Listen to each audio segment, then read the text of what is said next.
You can hear me? Okay, good. Okay, I want to make sure everybody can hear each other. Again, thank you to Chazaq and Torah Anytime, and to the entire Chazaq and Torah Anytime families, Rabbi Ephraim, Yosef Davis, Shimon Kol Yaakov, Meir Summers, and Nathaniel Epstein, who is part of our family and the Torah Anytime family.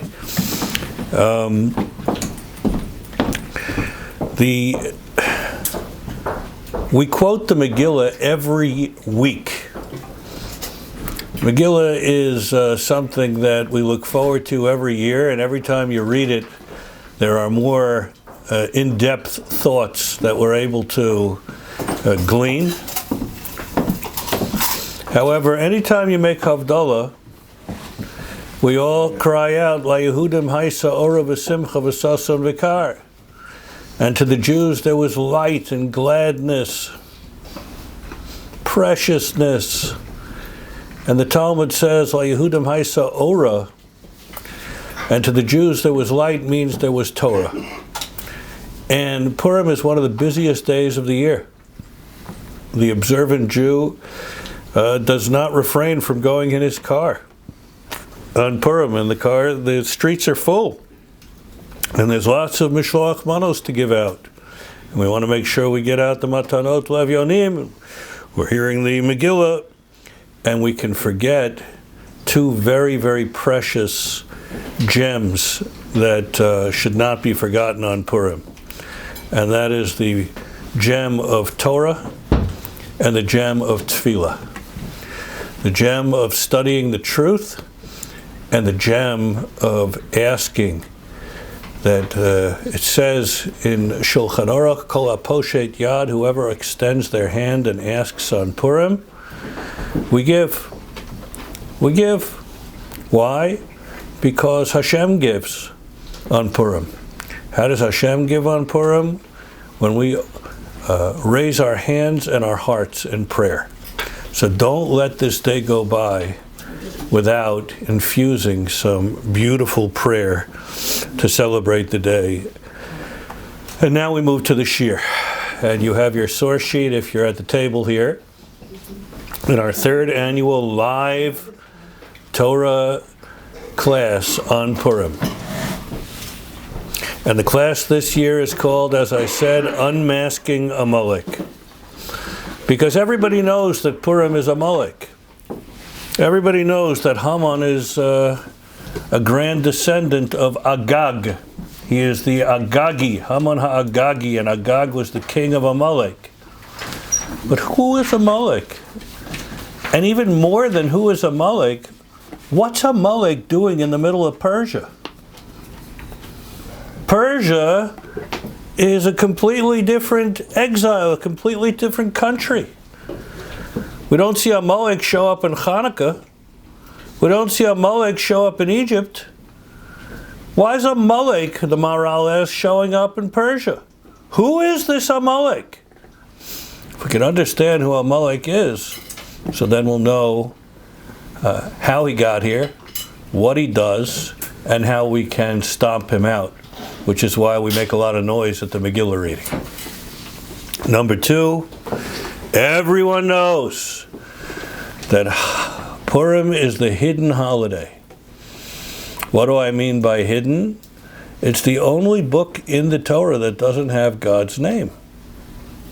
Can you imagine one of the 24 books of Tanakh and it doesn't have God's name? What's that trying to teach us? What's it doing there? Is there a relationship between Amalek and not having God's name?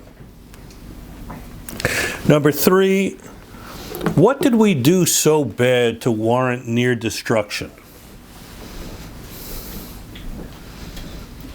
If we know what we did that was so bad that warranted near destruction, we'll make sure never to do it again.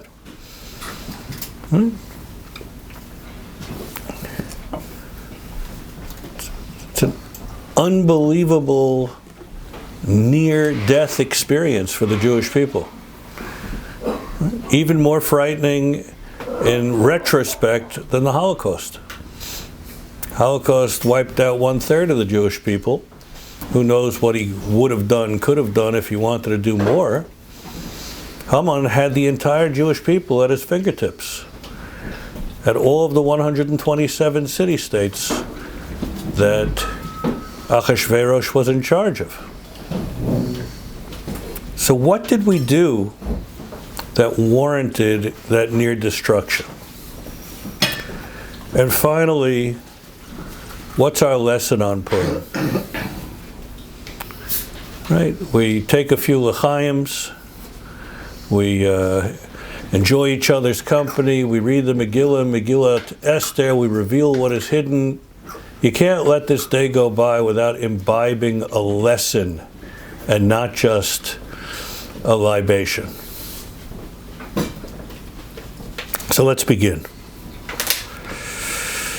The first thing you need to know is that even Bilam, who was the advisor of Pharaoh and the mad cursor of the Jewish people, brings up Amalek. In Bamidbar 24, he says, Reishis Goyim Amalek, that Amalek was the first nation. They're the first ones that came to attack us.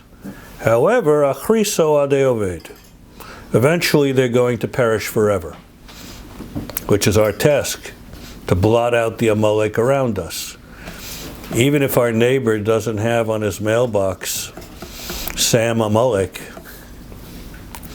we know that the embers of Amalek are still in the world around us, which we're going to understand more shortly. So when's the first time we meet the nation of Amalek in the Torah? The first time we meet them is right after Mount Sinai, where the whole world was frightened. The entire world stood at attention. Amazing thing you may know, 40 years later, when Joshua sent Kalev and Pinchas to go and scout out Jericho in order that the Jews should enter the land of Israel, they met a woman there named Rachav, who either was an innkeeper or a woman of the night or whoever she was. But she went out of her way to help these Jewish spies. And they couldn't hold back, and they said, how did you have the courage to stand up and help us? And she looked them in the eye, and she said, 40 years ago, I heard the world quake. 40 years ago, I knew when God said, I am the Lord your God who took you out of Egypt, that God was God and Israel was Israel. And if I ever had an opportunity to join forces, I would take that opportunity. So if even 40 years later, there was this impact, how could it be, number 2, Vayavo Amalek vayilachem im Yisrael b'Refidim, that Amalek, even though they knew there was no way to war against the Jewish people, they nevertheless went up against us first. They went up against us first. And it was a very strange war. Rashi says it's almost like that there was a hot bath that nobody could get into because it was too hot. One person jumps into the bath even though they know they're going to get scalded in order that they can cool it down so other people will be able to go in. Amalek said, well, we'll get smashed. Doesn't matter. We want to just cool down the Jewish people. And it was one of the most interesting wars that ever takes place, and it's quoted in the second parak of Rosh Hashanah as well, in the Mishnah, where it says, read on, V'haya kasher yarim Moshe yado. There was a fascinating phenomenon. When Moshe raised his hands, the Jewish people would win the war. V'kasher yaniach yado, and when Moshe lowered his hands, they were losing the war.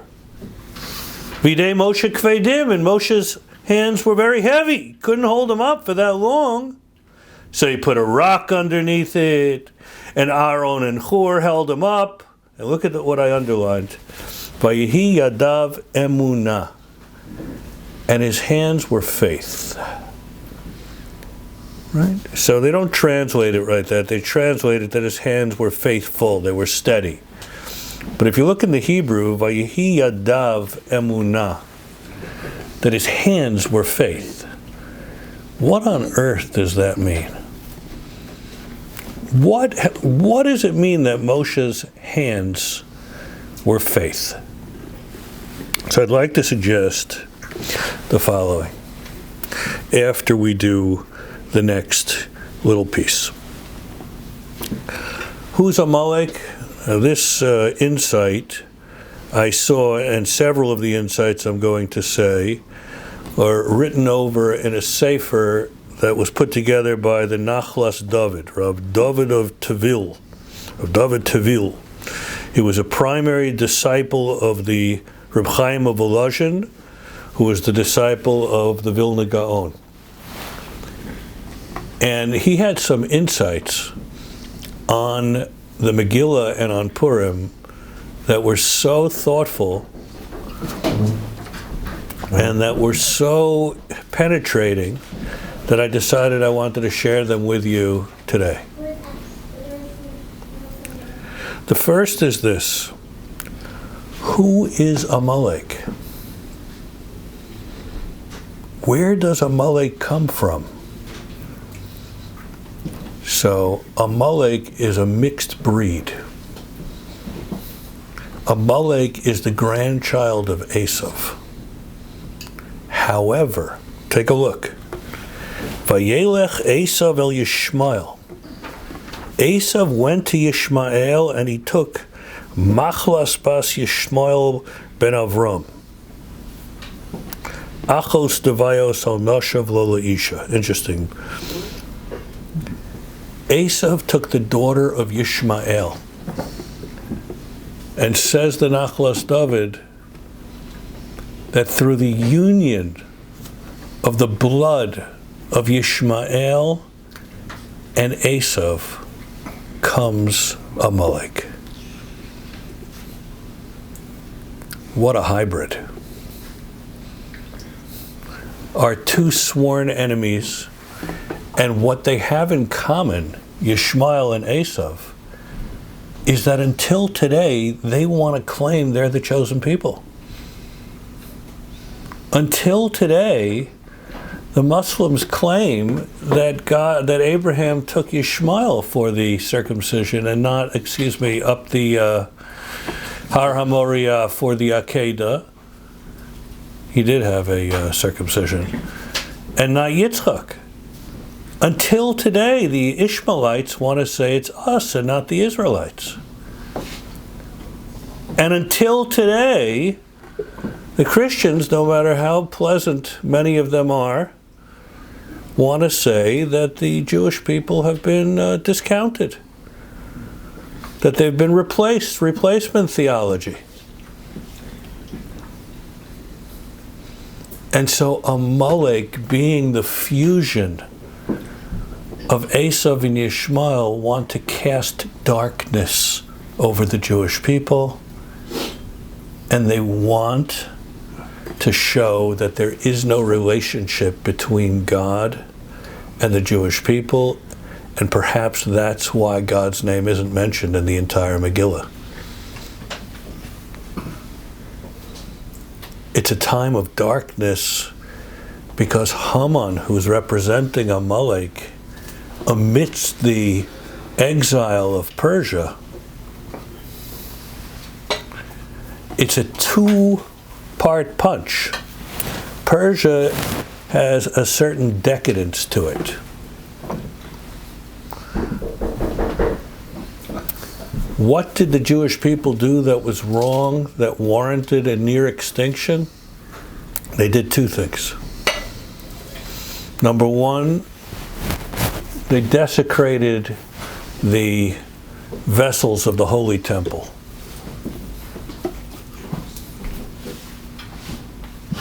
They desecrated that when Achashverosh came out in the clothing of the high priest, they didn't protest, they didn't leave. They still went to the party. that they were drinking wine in goblets that were from the Beis Hamikdash itself. And Haman wore some type of idol on his person, and everybody bowed down to it. And so there was a desecration of God's name and a type of idol worship, and Mordechai came to fight that, which is why it says, Mordechai lo yichrev lo yishtachava. They're dying to get in here. Okay? Mordechai would never bow down. And Mordechai was metakein. He fixed that wrongdoing.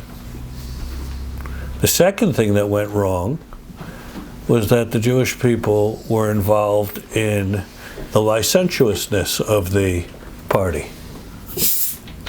It was a Persian party. You know, Vashti was asked to come out without her gown, and she was not the only one. It says that there was a whole crew of people, it says in the Medrash, that were involved in terrible behavior. And you can think amid yourself,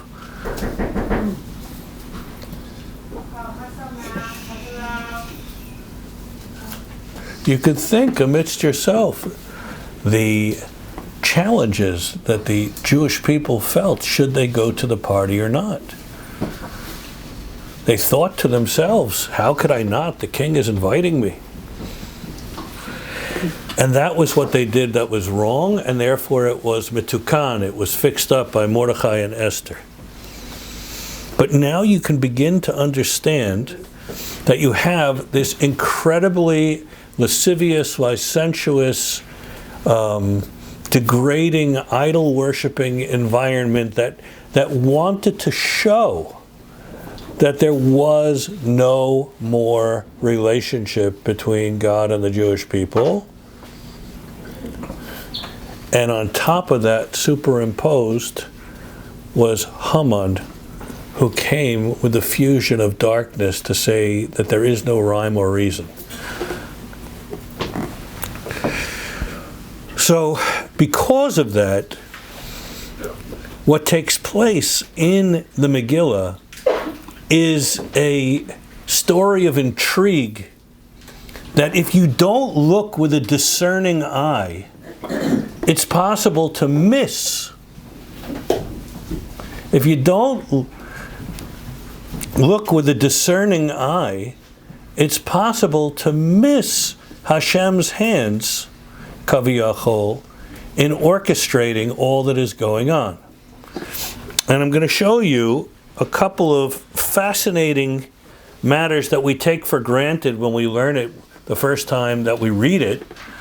And when you take a bigger look at it, you can't believe that that's actually what took place.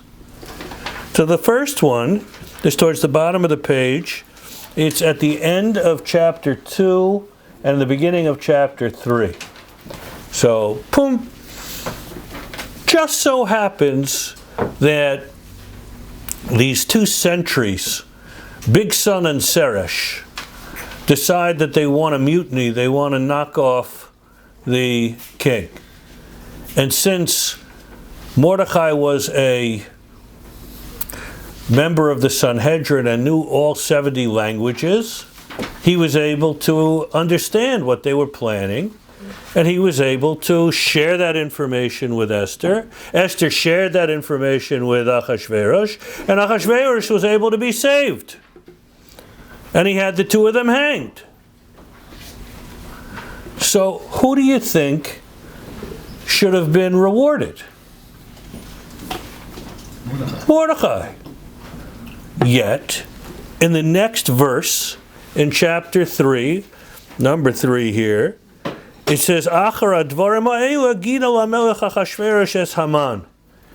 he rather gave a promotion to Haman. If this is chronological, why should it be that Haman, says the Nachlas David, got the promotion? Mordechai should have gotten the promotion. Answer, because he made a cheshbon, and he said, the only reason Mordechai was able to tell Esther, who was able to tell me, was because Haman told me to kill my wife Vashti. Since Haman told me to clear up the space to kill Vashti, therefore, that's how enter Esther, enter Mordechai, and therefore the person who should get the promotion should be Haman. Well, that doesn't sound very logical, but you could read through the Megillah 700 times and not take note of that, unless the Nachlas David pointed it out to us. That's number one. You can turn your page over if you want to. Number two, there's a certain disease that we've coined Hamanitis. Hamanitis, they have a special pill for it in CVS. Hamanitis is when you overly dramatize and focus on the one thing that you don't have instead of all the good things that you do have. Because Haman, the entire world was prepared to bow in front of him and give him the honor he craved. And there was one Jew, Mordechai HaYehudi, who wouldn't. There's a medrash that says that many years prior, the Gemara says, Mordechai and Haman were in the army together. And when they were in the army, they went out on a mission and they only had the perfect amount to keep themselves satiated. And Haman stupidly drank up his whole amount of water. So he was going to die. And he turned to Mordechai and said, "Could you give me some of yours?" And Mordechai said, "Yeah, but you'll be indebted to me forever. Well, it'll be like you'll be my servant." Haman said, "I'll do anything." So now, fast forward years later, Haman would say to, I'm second to the king, but Mordechai would say, no, you got to bow down to me. And it wasn't enough that Haman had the whole world at his fingertips. It bothered him that Mordechai to no end would not bow down to him. But here's where you see God's finger, kaviyachol, involved. When you see that Haman said, it's not enough. It's not enough for me to just take out my frustration on Mordechai alone. I want to knock off his entire nation. He's Mordechai HaYehudi. I want to knock off all the Yehudim. What? That doesn't make any sense. If all the Yehudim are playing suit, why do you want to knock them off? God's setting it up.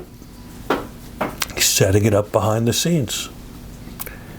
And then, here's something which is really fascinating. It's the next line. The Nachlas David says something interesting that I've never seen anywhere else. He said that Haman had a different plan than Achashverosh did regarding the Jews.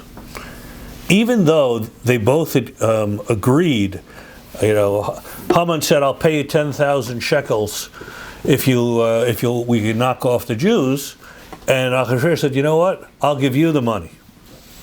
Right? But there was a difference between them. Haman, no matter what, wanted to knock out the Jews at all costs. He was Amalek. He was the fusion of Esav and Yishmael. He wanted the darkness. Achashverosh didn't like that the Jews were so different than everybody else. But if they would change, so he would be able to suffer them. If they would become better citizens and not always take off from work on Chol HaMoed, right, or on Purim, right? Gemara says that what Haman did is he went to Achashverosh and said, "These Jews never work. He says, Shabbos Hayom, Pesach Hayom. Every day they have another reason not to come to work. He says, what do you need these people for? So he sent out messages to the entire kingdom. But here it's interesting. If you look carefully, it says in the first thing, 4 lines down, V'nishloach Svarim, I'm going to send out, actually go above. K'chol asher tziva Haman al Achashtar pnei HaMelech. Haman directed the king's satraps to only send to the governors of every province and to the officials.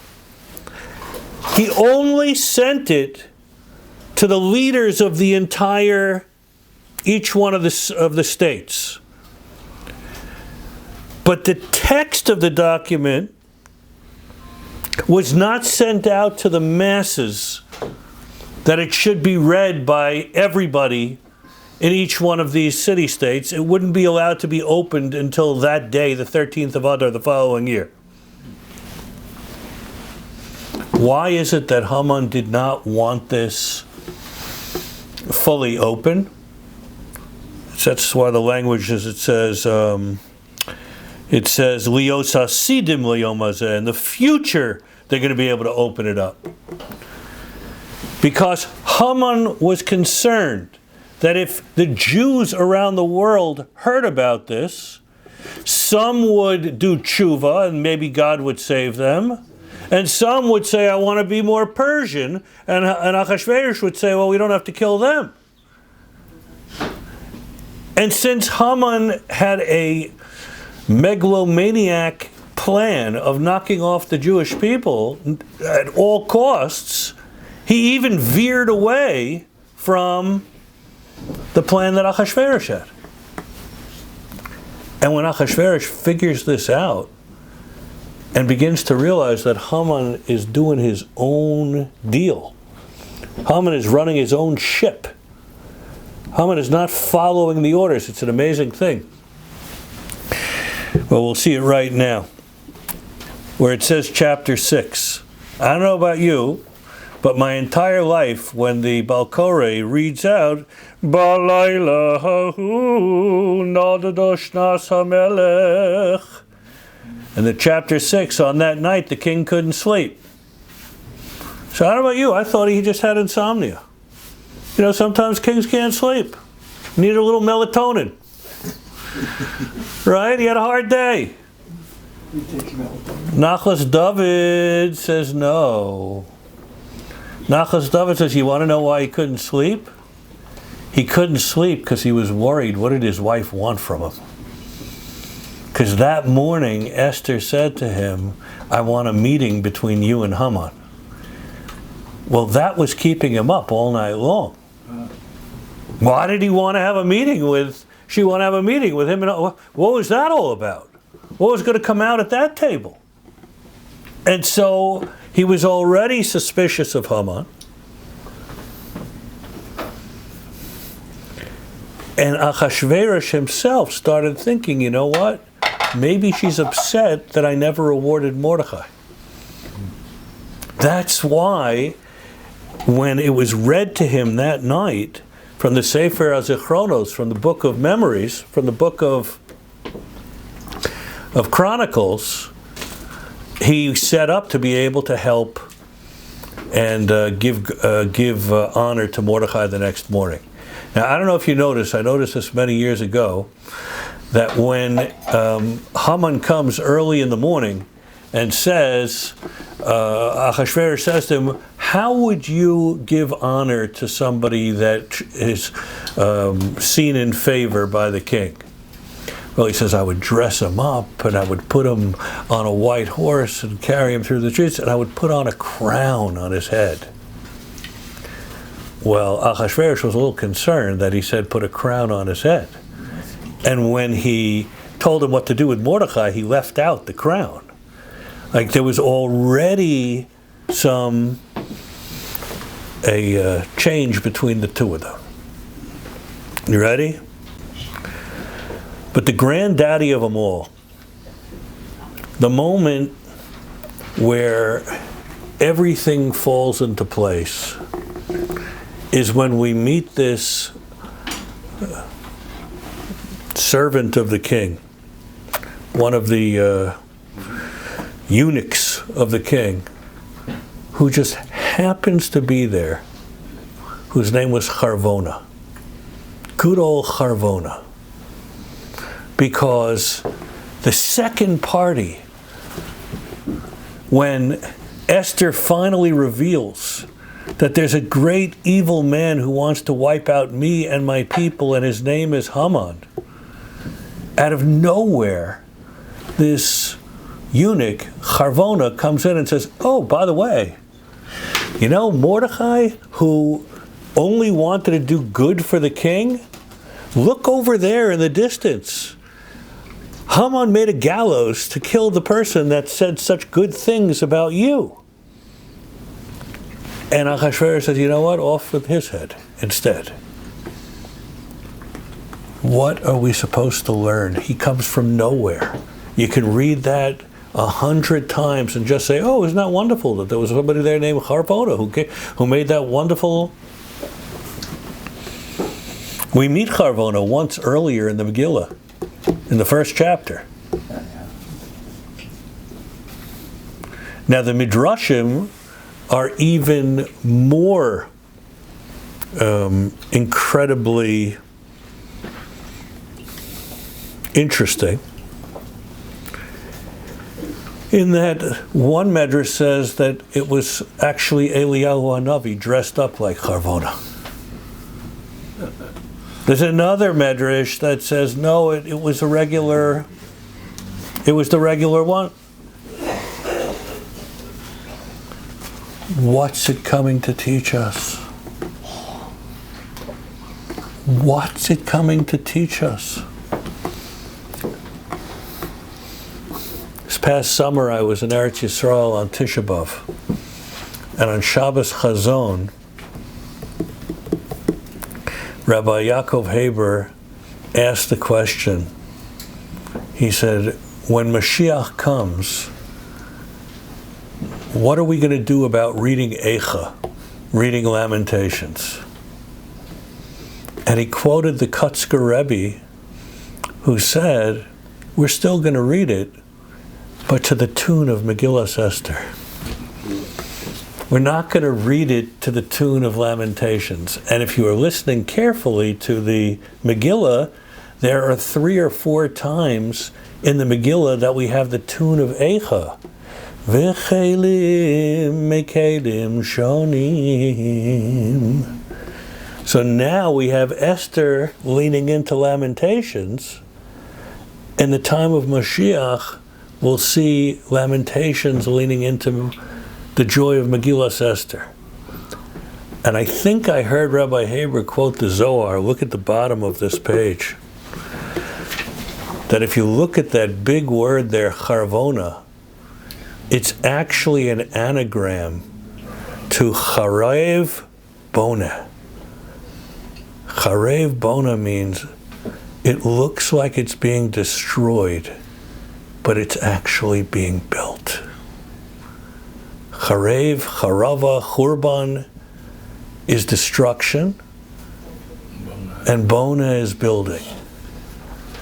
Charvona is the symbol of Megillas Esther. And now you can put it back together on the other sheet.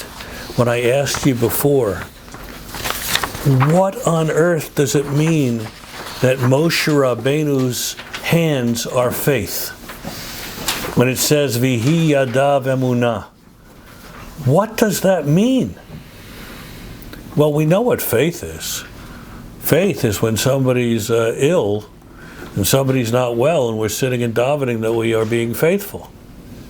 But when we take our hands and we play pickleball, when we take our hands and we work at the office, we take our hands and we build something, what does that have to do with faith? That has to do with me doing what I want to do. The way to fight Amalek is to know Vihi Yadav Emunah, that even your hands are working because of God. that even that which we completely, it's so easy to forget. Amalek will try to make us forget Yom Kippur. Amalek will try to make us forget kashrus and forget Torah and forget mitzvahs and forget tzedakah and forget everything. Purim comes to tell us no. Purim comes to tell us v'nahapochu, it's upside down. The gallows that Haman built for Mordechai ended up being his own gallows. Upside down. And the Maharal says that the wood for the gallows was from the Holy of Holies, from the Kodesh Kadoshim in the Beis HaMikdash.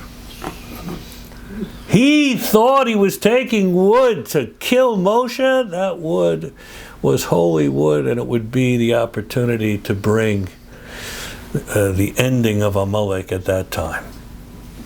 Now the Nachlas David says that there's a formula here.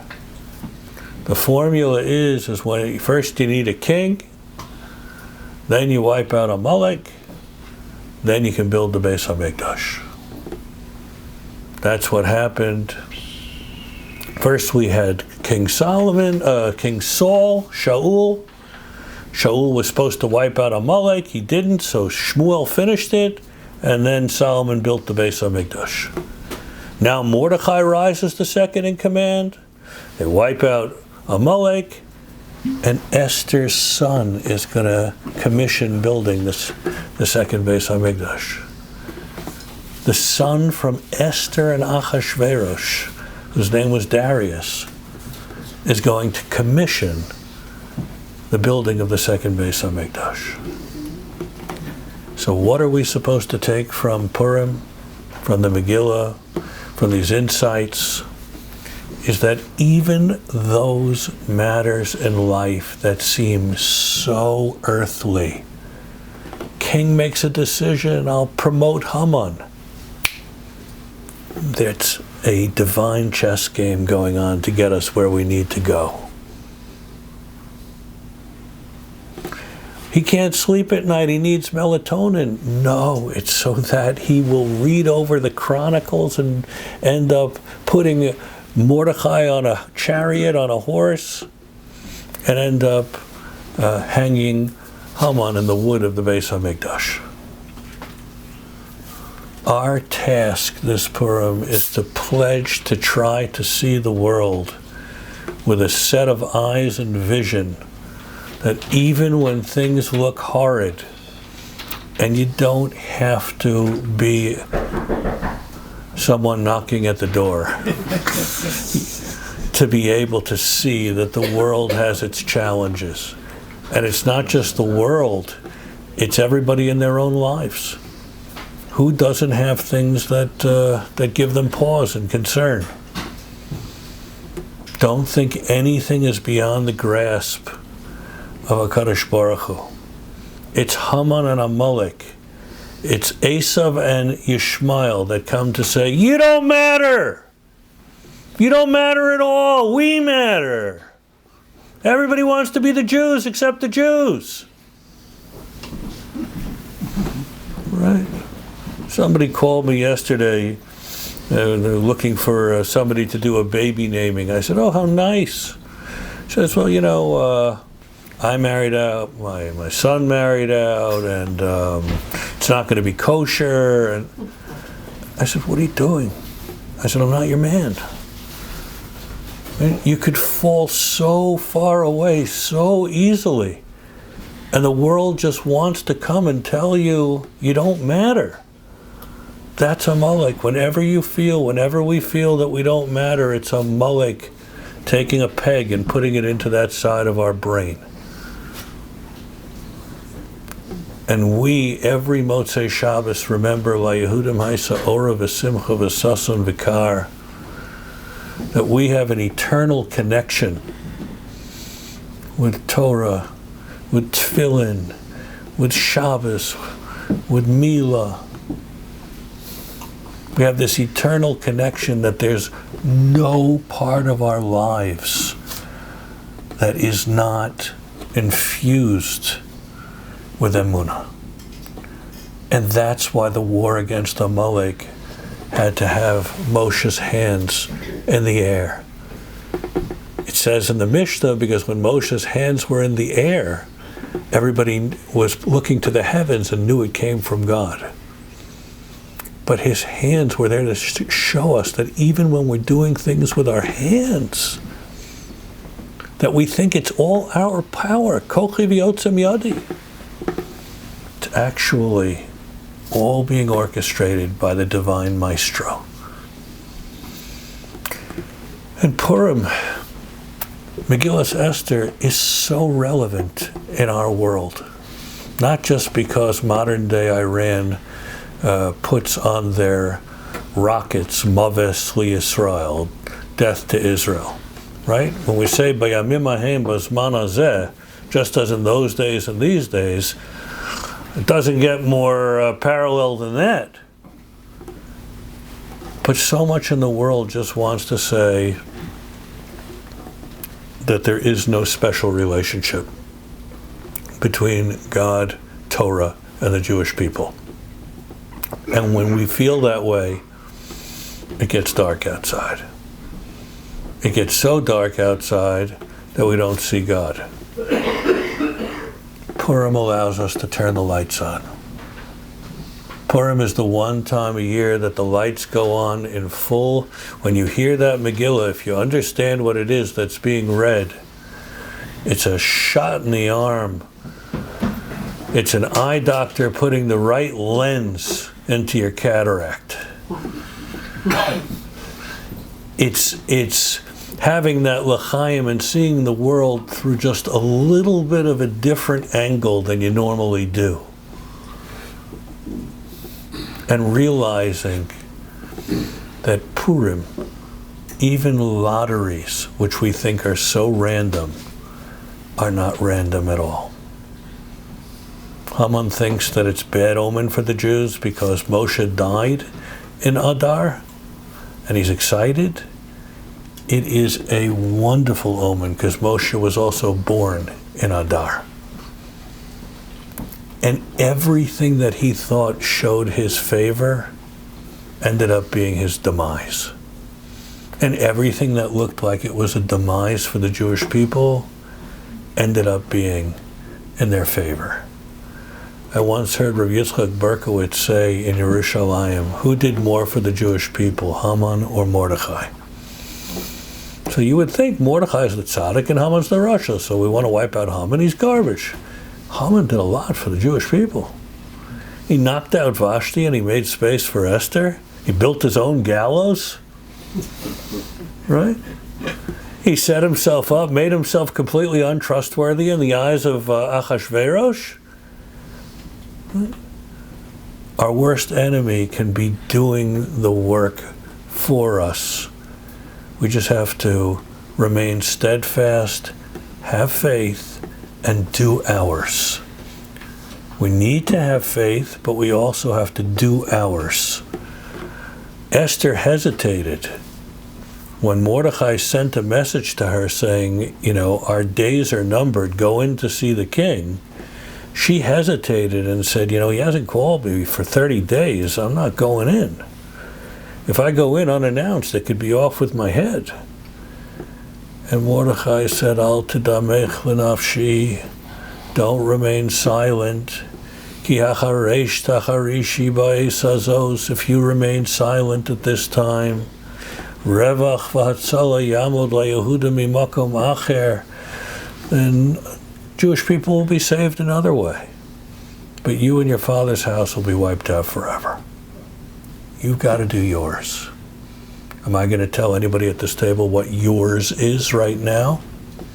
Well, the only one I can say that is my wife, because this was completely her idea for us to get together again this year. And she put it together with her eyes closed, hopping along the way to get there. So a big round of applause for the Rebbetzin for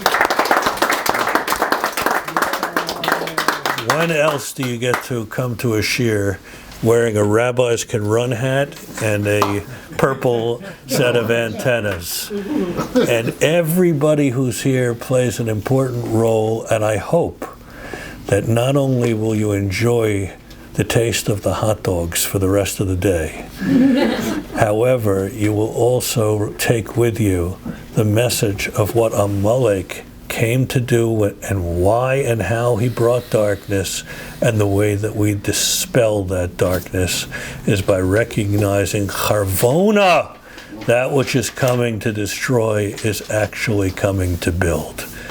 Thank you very much for coming.